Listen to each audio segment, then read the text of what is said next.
everyone, welcome back. If mobile check deposit is not working in the BMO app, check the settings.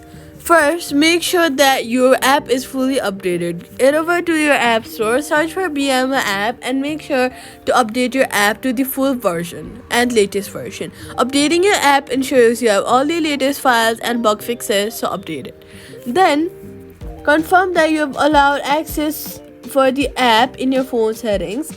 Ensure that the check is placed on a dark, flat surface with good lighting. Double check that your account is eligible for mobile depositing.